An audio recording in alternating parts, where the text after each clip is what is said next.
सुंदर लीला है, सुनो। एक माली की बेटी थी, माली जानते हैं, जो खेती बाड़ी करें, बाग बगीचा लगावे, पुष्प लगावे। सब लोग ध्यान से सुनो, इधर देखो। उनकी बेटी रोज जगन्नाथ जी का दर्शन करने जाती थी और उसी समय एक महापुरुष वहां बैठ करके गीत गोविंद गाते थे। और वो छोटी सी लाली अपने पाम में छोटे छोटे नूपुर पहन के जाती और वो गीत गोविंद जब गाते थे तो वो वहां ठाकुर जी के आगे दोनों भुजा उठा के ऐसे घूम घूम के नृत्य करती थी। तब इतनी भीड़ नहीं होती थी महाप्रभु जी के सामने। रोज जाते जाते उस लाली ने उन पंडित जी के द्वारा गाए गए उस गीत गोविंद के सर्ग को याद कर लिया, रट लिया उसको। अब वो क्या करती है, अब जब कोई चीज नई नई याद होती है ना तो व्यक्ति उठता बैठता खाता पीता उसको गाता ही रहता है। अब वो छोटी सी लाली क्या कर रही है, सुता एक माली की लाली, जो बैगन के बारी मांझ, बैगन के बगीचे में तोरे बन माली गावे, वहां पर बैगन तोड़ते हुए, पुष्प तोड़ते हुए वो गीत गोविंद गाती है। और गीत गोविंद का 5वां सर्ग गाती है। 5वां सर्ग कौन सा है? रति सुख सारे गतम अभिसारे मदन मनोहर वेशम।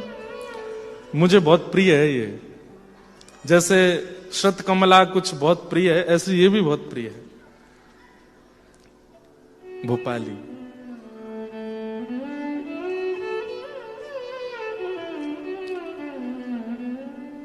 रति सुख सारे गतम अभिसारे मदन मनोहर वेशम, न कुरु नितंबनी गमन विलंबन मनुसरतम हृदयेशम।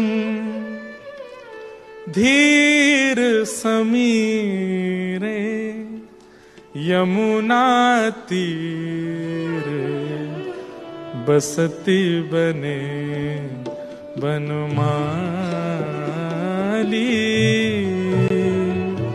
धीर समीरे यमुना तीर, बसती बने बनमाली।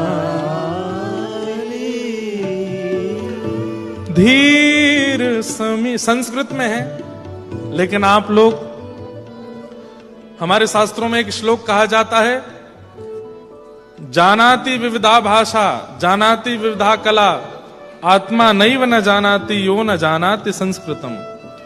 जो अनेक भाषाएं जानता है, अनेक कलाएं जानता है, लेकिन संस्कृत नहीं जानता, वो कभी अपने आप को नहीं जान पाएगा।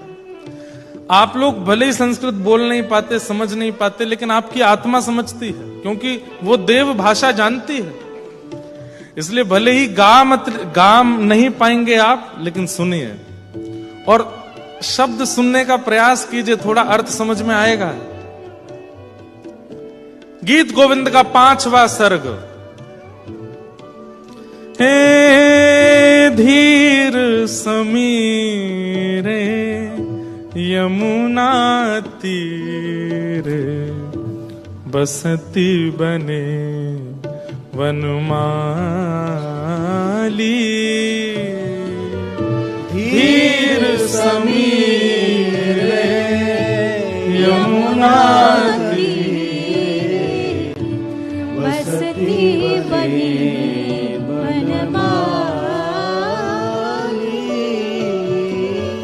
गोपी पिन पयोधर मरदन, गोपी पिन पयोधर मरदन, चंचल कर युगशाली। चंचल कर युगशाली। हे धीर समीरे यमुना तीर, बसती बने वनमाली। ओ धीर समीरे यमुना तीरे बसती बनी वनमाली। बैगन के बगीचे में छोटी सी लाली, और बैगन के बगीचे में कभी कहीं कांटे लगे हैं, कहीं गड्ढे हैं, कहीं नीचे से बेल के नीचे से जाना पड़ता है, और वो चलती फिरती यही गा रही है। वहां महाप्रभु जगन्नाथ श्री मंदिर में बैठे बैठे झूम रहे हैं, रोक नहीं पा रहे। बलभद्र सुभद्रा जी कह रहे हैं कहां गए हो लाला? बोले मैं तो जा रहा हूं। बोले कहां? अरे एक छोटी सी लाली इतना सुंदर गा रही है, मेरा मन रह नहीं पा रहा है, मैं सुनवे जाऊंगा। जैसे आपकी पूर्व की कोई बहुत सुंदर याद है और उस याद को कोई रिकॉल करा रहा है, तो आप जाके बैठ जाओगे वहां पर। आजकल हम रिकॉल कैसे करते हैं? अपने 10 साल पुराने वीडियोस देखेंगे, फोटोज देखेंगे, उसकी कोई बनी हुई पिक्चर देखेंगे तो हमको अच्छा लगता है ना। ऐसे ही यमुना तट पर संध्या के समय पर वनमाली भेष धारण करके कैसे ठाकुर जी ने लीला की किशोरी जी के साथ, उसको वह छोटी सी लाली गा रही है, और महाप्रभु जगन्नाथ दौड़ पड़े मंदिर से। धीर समीरे यमुना तीरे बसती बने वनमाली। धीर समीरे यमुना तीरे बसती बनी वनमाली। हे नाम समेतम कृत संकेतम, नाम समेतम कृत संकेतम वादयते मृदुवेणु, वादयते मृदुवेणु। ओ बहुमनुते तनुते तनु संगत, बहुमनुते तनुते तनु संगत, पवन चलित मपिरेणु, पवन चलित अपिरेणु। ओ धीर समीरे यमुना तीरे बसती बने वनमाली। धीर समीरे यमुना तीरे बसती बनी वनमाली। अब वो माली की छोटी सी लाली गा रही है, और ठाकुर जगन्नाथ जी का ये विशाल रूप, उसको नहीं पता कि पीछे ठाकुर जी हैं। आहा, जहां वो जाती है उसके पीछे पीछे जा रहे हैं। डोले जगन्नाथ पाछे काछे अंग मही झंगा, जैसे महाप्रभु जगन्नाथ जी ऐसे साड़ी जैसी पहनते हैं, वो झंगा जो बड़े बड़े वस्त्र पहनते हैं।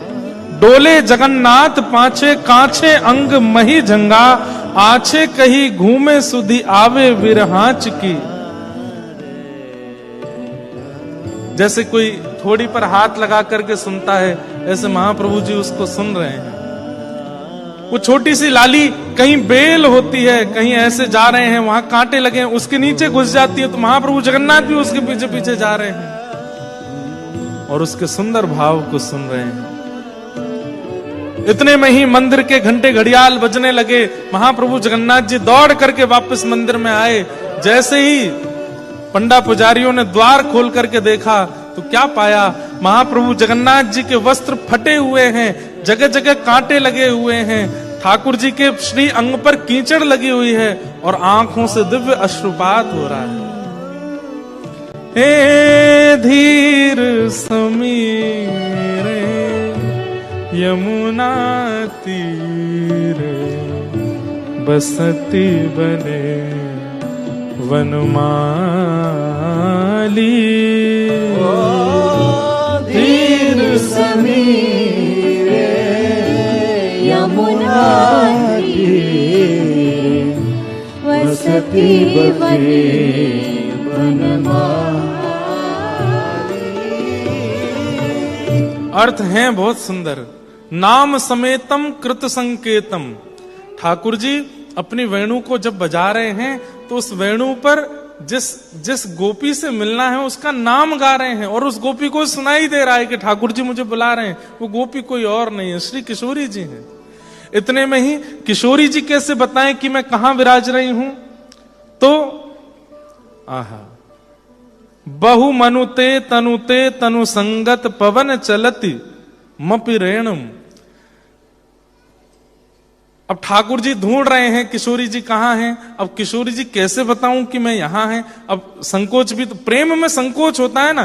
किशोरी जी चाहें तो बोल सकती हैं श्याम सुंदर मैं यहां हूं, लेकिन आसपास सब सखियां बैठी हैं, इनके सामने बोलने में थोड़ा संकोच हो रहा है। तो क्या करती हैं, पवन बहती है और वो किशोरी जी के श्री अंग का स्पर्श करके उनके अंग की सुगंधी को लेकर के श्री ठाकुर जी को स्पर्श कर देती है। ठाकुर जी जैसे उस सुगंधी का अनुभव करते हैं और उस पवन का अनुभव करते हैं, ठाकुर जी को दिशा का बोध हो जाता, अच्छा इस दिशा में प्रिया जी विराज रही हैं। और श्री ठाकुर जी चलते हुए वहां पहुंचते हैं, तभी देखते हैं सब सखियों के साथ। अब इतना सुंदर है गीत गोविंद, और कोई बात ही नहीं है पूरे गीत गोविंद में, केवल प्रिया प्रियतम का नित्य विलास। आजकल के लोग कहां समझ पाएंगे इसको। अब वो नन्ही सी बालिका गा रही थी तो महाप्रभु जी गए, जगह जगह से वस्त्र फट गए, कांटे लगे, कीचड़ लगे। अब जैसे ही पंडा पुजारियों ने द्वार खोला, फट्यो पट देखी नृप पूछी अहो भयो कहा।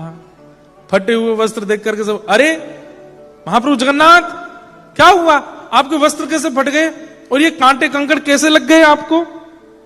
जानत ना हम अब कहो बात साच की। अब हमें बताइए साची कहां गए थे आप और ये वस्त्र कैसे फट गए, कोई भीतर घुस गया था क्या। बगल में बैठे दोनों भैया बहन बोले पता ही नहीं है कहां कहां जाते हैं ये, हमको तो लेके ही नहीं जाते हैं, और ना जाने कहां कहां कौन कौन से इनके प्रेमी बैठे हैं, चुपचाप निकल जाते हैं। वैसे रथ में जाना हो तो 1000 लोगों से नहीं उठते हैं, और जब कोई प्रेमी बुलाता है तो ऐसे धम धम कूद के भाग जाते हैं। सब पंडा पुजारी बोले जय जय कहां गए थोड़े बताओ तो। तब ठाकुर जी कह रहे हैं प्रभु ही जनाई मन भाई मेरे बही गाथा। अरे मैं कहा बताऊं, मैं अपने गुरुजी के पास गया था। गुरुजी? बोले कौन गुरुजी? बोले एक माली है जगन्नाथपुरी में, उसकी लाली मेरी गुरुजी है।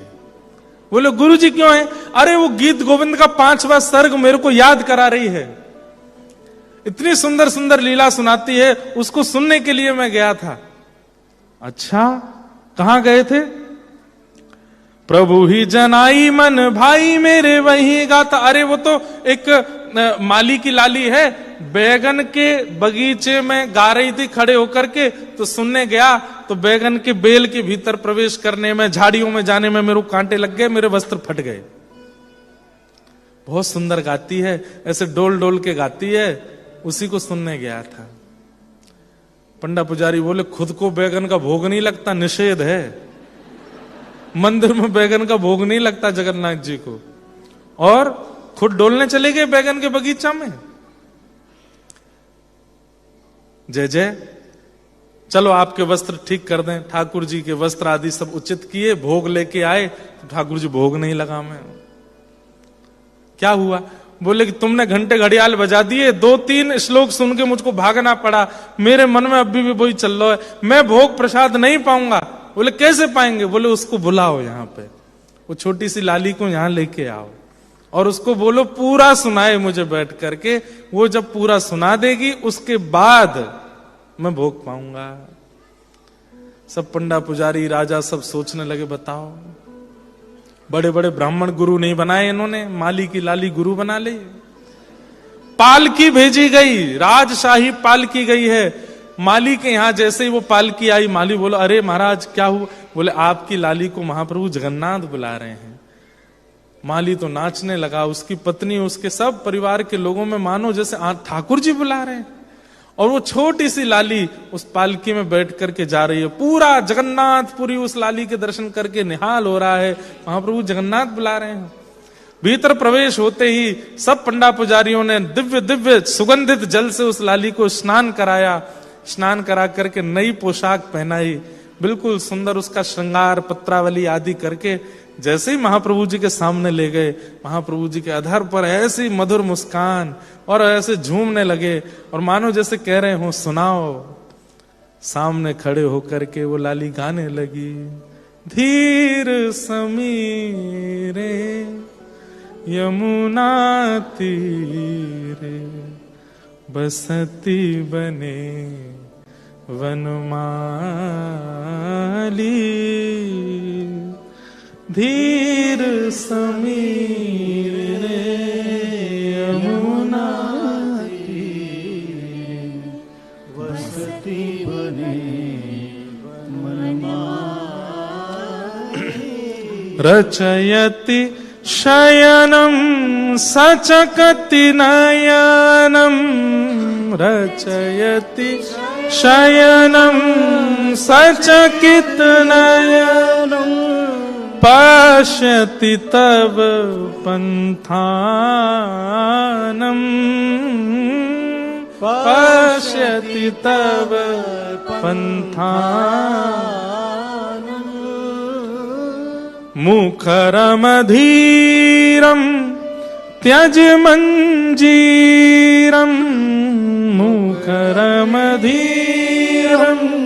त्यज मंजीरं, रिपुमेव केलिसुलोलम्,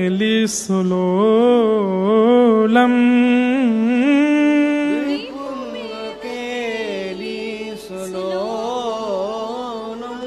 हे धीर समीरे यमुना तीरे बसती बने वनमाली, धीर समीरे यमुना तीरे बसती बने वनमाली। फेरी नप डोणी है आड़ी बात जानी, महा कही राज रंग पढ़े निकिठोर जाने, अक्षर मधुर और मधुर स्वर निहिसो, गावे जब लाल प्यारी ढंग हिल आनवे। सुनिए है रीति एक मुगल ने धारी लई, पढ़े चढ़े घोड़े आगे श्याम रूप ठानी है, पोथी को प्रताप स्वर्ग गावत है देव वधु, आप ही जोरी जी लखो निज कर आने के। राजा ने उस लाली को सुंदर महाप्रभु जगन्नाथ जी के आभूषण पहनाए और आभूषण पहना करके लाली से कहा नृत्य करो। अब वो लाली नृत्य करे और ब्रह्म वेदी पर महाप्रभु जगन्नाथ नृत्य कर रहे हैं उसके साथ। तब से राजा ने घोषणा कर दी और सबको कह दिया, आज के बाद गीत गोविंद का पाठ यदि कोई भी करेगा तो महाप्रभु जगन्नाथ जी को आसन देना पड़ेगा, क्योंकि बिना आसन के यदि गाओगे तो महाप्रभु जगन्नाथ दौड़ करके आएंगे, उनको बैठने की जगह नहीं मिलेगी, तो बेचारे कभी भीड़ में, कभी कंकड़ में, पत्थर में, कांटों में लगेंगे, उनको श्रम होगा। इसलिए तब से नियम बना दिया कि महाप्रभु जगन्नाथ जी के लिए जो भी गीत गोविंद गाएगा उसको आसन रखना अनिवार्य है। इसलिए गीत गोविंद का पाठ करते समय ठाकुर जी का एक आसन लगाना चाहिए। और दूसरा नियम क्या बन गया, बोले रात्रि में अगर कोई गीत गोविंद गाएगा तो महाप्रभु जी भागेंगे उसके पास, इसलिए वस्त्र में गीत गोविंद लिख करके महाप्रभु जी के अंग से लगा दिया जाएगा। तक कहीं रात में भी कोई गा रहा हो तो महाप्रभु जी जाएंगे नहीं। क्यों? वस्त्र में गीत गोविंद हृदय से लगा हुआ है, इसी से ही संतुष्ट हो जाइए, आपको जाने की आवश्यकता नहीं है। ऐसे हमारे ठाकुर जी इतने प्रेमी हैं, इतना प्रेम ठाकुर जी के चित्त में भरा हुआ है। इसी प्रेम के कारण ठाकुर जी के भाव, ठाकुर जी की स्थिति, उसमें बस डूबने का मन होता है। श्याम सुंदर सदा हमको प्यारे रहे, हम उन्हीं के रहे, वो हमारे रहे। श्याम सुंदर सदा हमको प्यारे रहे, हम उन्हीं के रहे, वो हमारे। जिस डगर से मुरलिया की धुन आएगी, जिस डगर से मुरलिया की धुन आएगी, उस डगर पे उमरिया ये कट जाएगी, उस डगर पे उमरिया कट जाएगी, उस डगर पे उमरिया ये कट जाएगी, उस डगर में उमरिया कट जाएगी। उनकी तस्वीर मन में बसाए रहे, हम उन्हीं के रहे, वो हमारे रहे। उनकी तस्वीर मन में बसाए रहे, हम उन्हीं के रहे, वो हमारे। एक बात तो माननी पड़ेगी बंधुओं, पुकारने पर ही ये आते हैं। किसी को बुलाया ना हो वो कैसे आवे? और इनके में विशेष भाव ये है कि करुण पुकार से जब बुलाओगे तो आते हैं। अच्छा, आप कहोगे महाराज जी हम तो बहुत बुलाते हैं, आते तो नहीं। अरे पुकारते पुकारते जब नेत्र सजल हो जाए ना, समझना ठाकुर जी आ गए। ये नेत्र सजल ऐसे ही नहीं होते हैं। हमारे पूज्य मुरारी बापू एक बार कथा में कह रहे थे कि जब कृष्ण विरह में विरही रोने लग जाए तो समझ जाओ श्री कृष्ण उसको छू रहे हैं, इसीलिए वो रो रहा है।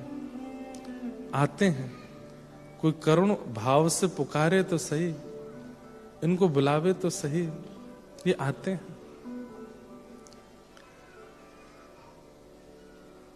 मीराबाई पुकारती हैं ठाकुर जी को, जनाबाई पुकारती हैं, नामदेव पुकारते हैं, तुकाराम जी पुकारते हैं, सूरदास पुकारते हैं। हम पुकारते हैं पर हमारी पुकार में शब्द है, हमारी पुकार में स्वर है, हमारी पुकार में प्रेम नहीं है, वो उत्सुकता नहीं है, इसलिए ठाकुर जी आते नहीं। हमारी पुकार में सब भाव है, लेकिन वैसा आकर्षण और प्रेम नहीं कि ठाकुर जी चले आवे।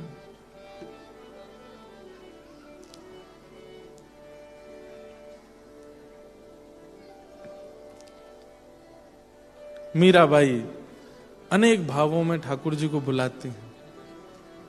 साजन ज्यों जानो सुध लीजे, साजन ये मीराबाई का अंतिम पद है, ये जीवन का।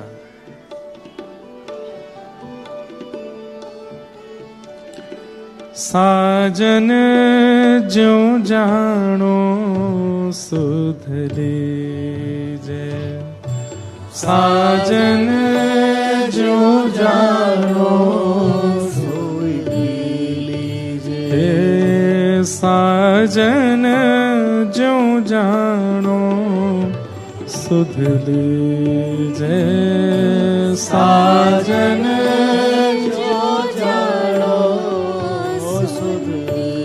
तुम बिन मोरे और न कोई तुम बिन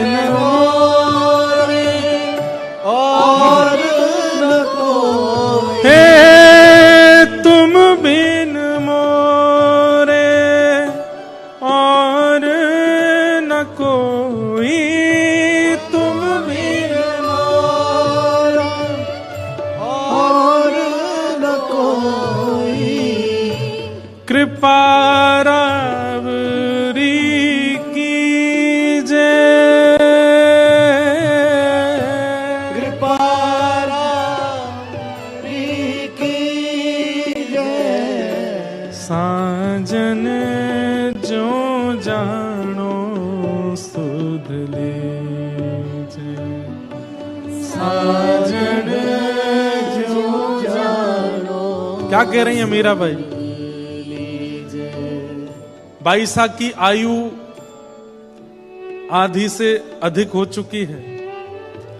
युवावस्था में ही विधवा हो गई, घर छोड़ दिया, परिवार छोड़ दिया, सब छोड़ दिया, वृंदावन चली गई, वृंदावन से द्वारिका आ गई।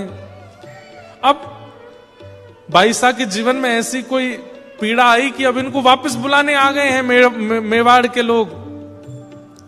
अनशन पर बैठे हैं ब्राह्मण की, यदि बाईसा वापस नहीं गई तो हम प्राण त्याग देंगे। क्यों? क्योंकि मेवाड़ में भुखमरी हो गई है, वहां पर अनाज नहीं हो रहा है। क्यों? बाईसा का अपमान किया, वैष्णव अपराध लगा है भूमि को।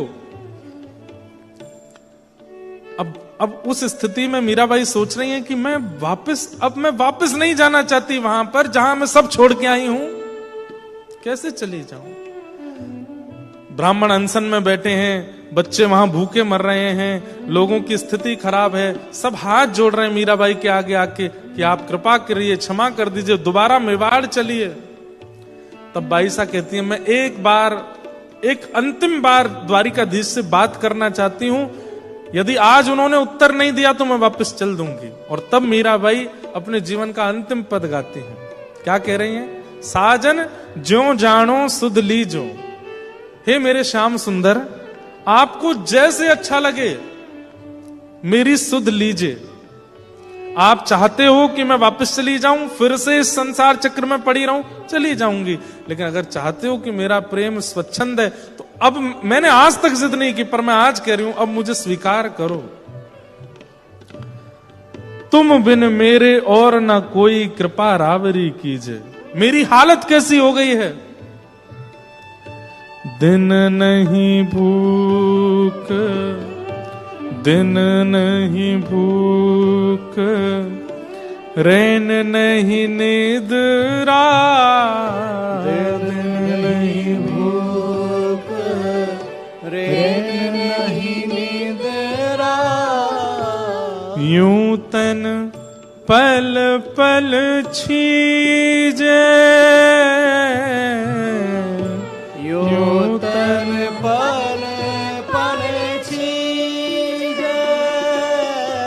ओ मीरा के प्रभु गिरधर नागर, मीरा के प्रभु गिरधर नागर, हे मीरा के प्रभु गिरधर नागर, मीरा के प्रभु गिरधर नागर, मिल बिछुड़न मत दीजे,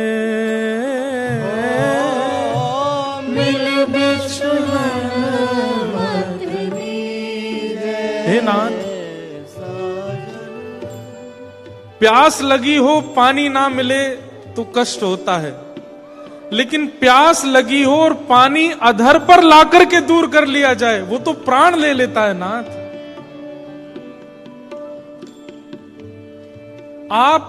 आपके मिलन की प्यास थी मुझे, नहीं मिल रहे थे तो मैं जी रही थी, लेकिन अब मेरे इतने सन्मुख आकर के, मेरे आधे से ज्यादा जीवन के निकलने के बाद ये मुझसे वापस जो भक्ति छीनी जा रही है नाथ, ये प्राण विदारक है।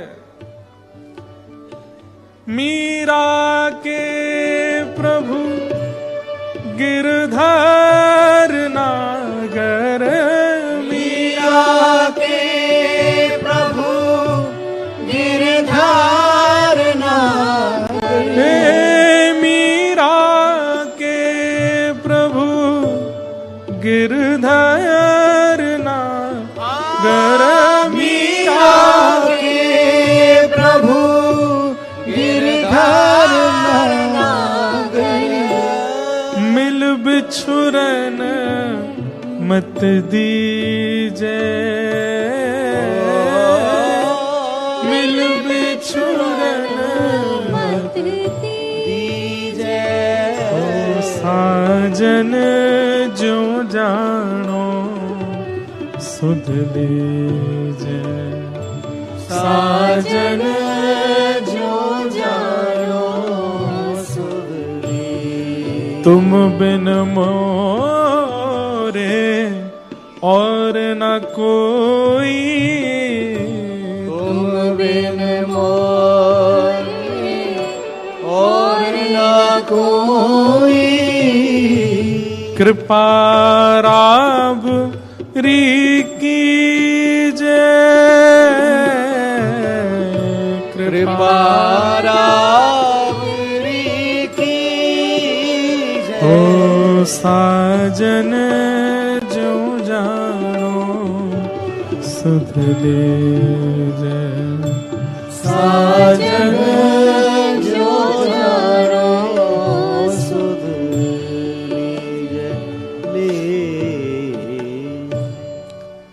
और मीराबाई एक पंक्ति को बार बार गाती हैं, मीरा के प्रभु गिरधर नागर, मिल बिछुरन मत दीजिए, मिल बिछुरन मत दीजिए, मिल बिछुरन मत दीजिए, मिल बिछुरन, बार बार जब ये कह रहे हैं कि अब मिल गए हो, अब मुझे दूर मत करो नाथ।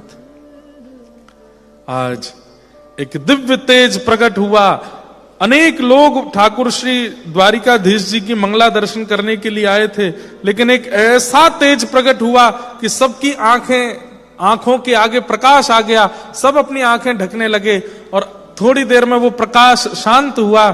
तभी क्या देखते हैं कि श्री द्वारिकाधीश दुल्हा का भेष बना करके आए और मीराबाई का हाथ पकड़ करके अपने गर्भगृह में लेकर के गए, आलिंगन किया, और श्री मीराबाई द्वारिकाधीश में ही विलीन हो गए। शरीर चली गई बाई साहब, उनके अंग भी नहीं मिला। द्वारिकाधीश पुजारी जी ऐसा बोलते हैं कि पुजारी जी उनकी पीछे साड़ी के पल्लू को पकड़ के भागे रोकने के लिए, लेकिन ठाकुर जी के हृदय में प्रविष्ट होकर के वो साड़ी का थोड़ा सा अंग निकला, आज भी है, अपने अंग में प्रविष्ट हो कर लिया। बाईसा को पुकारना पड़ता है, बुलाना पड़ता है, और उसमें करुणा प्रेम इनको भरना पड़ता है, तब आते हैं वो। नहीं तो ढोल नगाड़े मजीरा खूब जोर जोर से पीटते रहो, बुलाते रहो, नहीं आएंगे ठाकुर जी। उसमें करुणा होनी चाहिए। गीत गोविंद उस करुणा को प्रदान करने वाला एक विशेष सहायक है। इसलिए गीत गोविंद का पाठ नित्य करिए, और करते करते करते एक स्थिति ऐसी आएगी कि जब गीत गोविंद का आप गान करेंगे, आपके नेत्र अपने आप सजल हो जाया करेंगे। और वही करुणा चाहिए ठाकुर जी को बुलाने के लिए।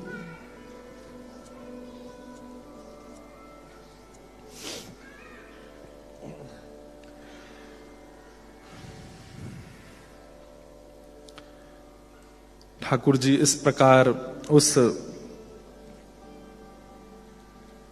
माली की लाली पर रीझ गए। तब से राजा ने नियम बना दिया कि अब कोई भी गीत गोविंद का पाठ बिना आसन लगाए नहीं